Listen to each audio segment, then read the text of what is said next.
It's Matt Linklater here, and I want to share with you some ideas for dominate the day. It's all about how do you get more out of your day each and every day, and really it's about how do you own your own success. So over the last 41 years, I've always been in the pursuit of how do I get better each and every day. So how do I push the envelope of who I was yesterday and start living my dreams today? So how do I keep pushing those thresholds of success every day? And so one of the things is I'm always monitoring my emotions, is how do I eliminate my emotions from my activities to become more successful.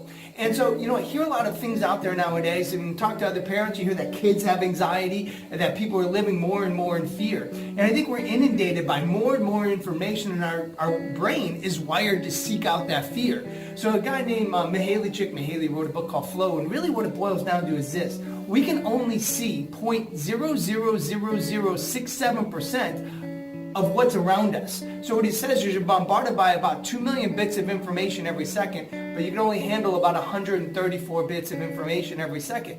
So really, our brain is naturally wired to seek out those things that are fearful, to keep us safe. See, we used to run from saber-toothed tigers. We don't need to run from saber-toothed tigers anymore. So let me tell you a little bit about how we can, why this is important. So I want to talk about the law of detachment. How do you detach yourself from the outcome and separate your emotions from your activities? How do you separate your emotions from your outcomes? See, we're bombarded by 70,000 thoughts every day. 70,000 thoughts going in our head every day.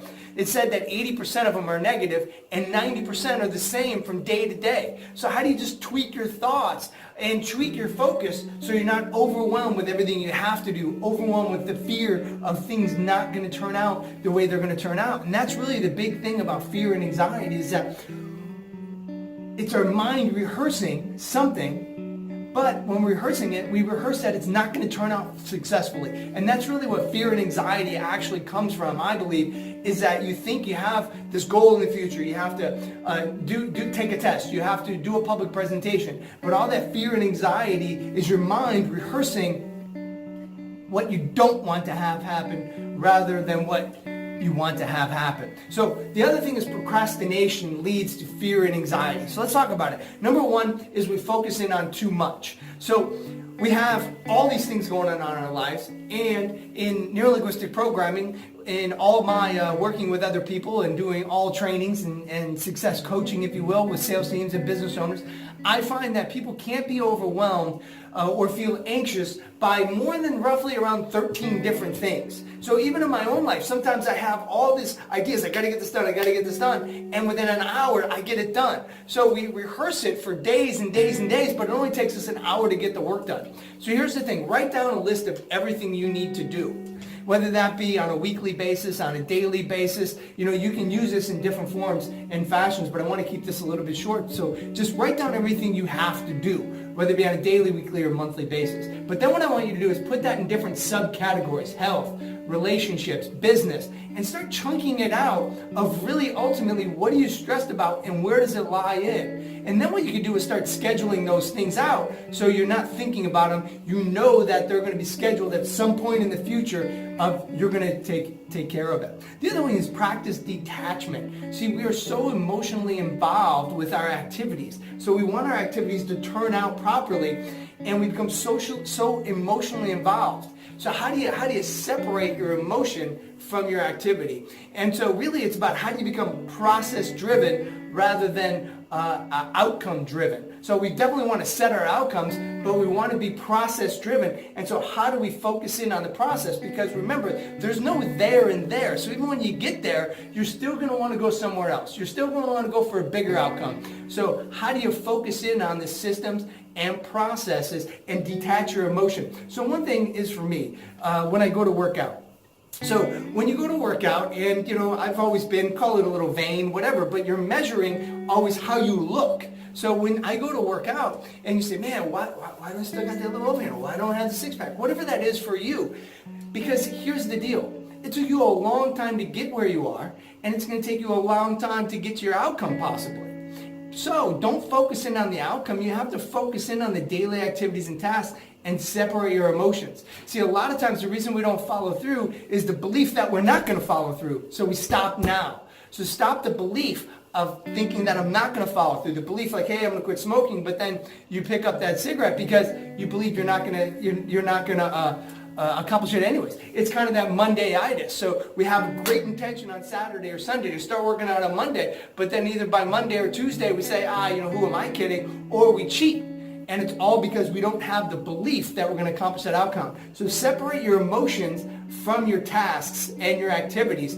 So practice detachment by separating your emotions from your activities. The other thing is rehearse success. So too often when we have a big plan, a big goal, we're going to do a stand-up presentation, whatever it might be. When we have those things, we often rehearse everything that could go wrong. We often rehearse that, hey, we're not working hard enough. So I want you to do this, is start rehearsing what could go right. Start rehearsing your success. Start rehearsing your results. We've all heard this before.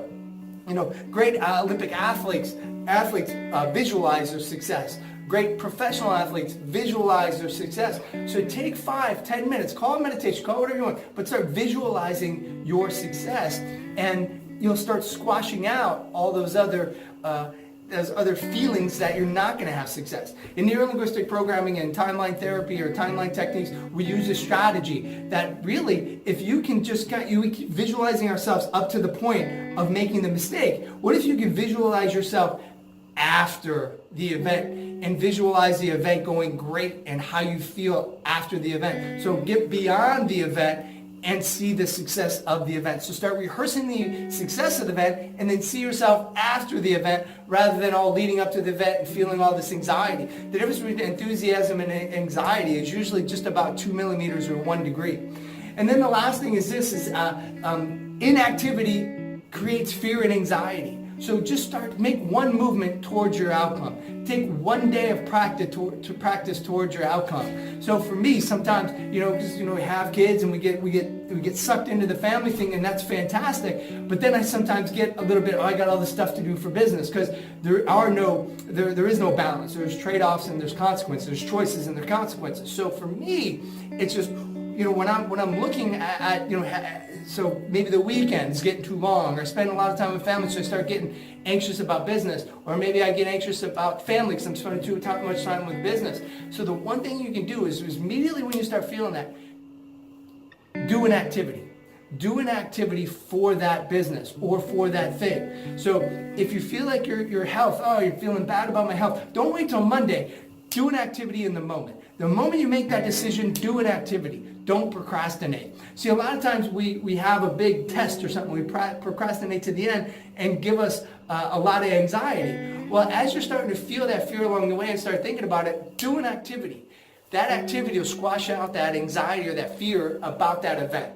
So ultimately, those are just a few things that you can do. Is one, focus on separating out everything that you have. So make a list and chunk it out. Number 2, separate your emotions from your activities. Number 3, rehearse success, not failure. So start rehearsing your success. And the 4th thing is, in the moment that you start feeling some anxiety, the moment you start feeling fear, the moment you start feeling you're not doing enough, do an activity.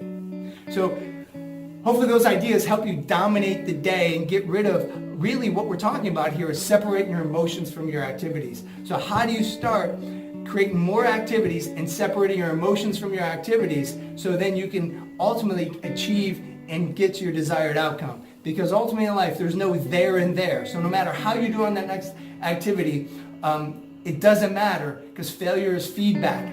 All you have to do is keep growing, gaining more knowledge, and keep growing. And the more that you separate your emotion from your activity, you'll create better activities, you'll perform better, and you'll do more. So go out there and separate your emotions from your activities and dominate the day.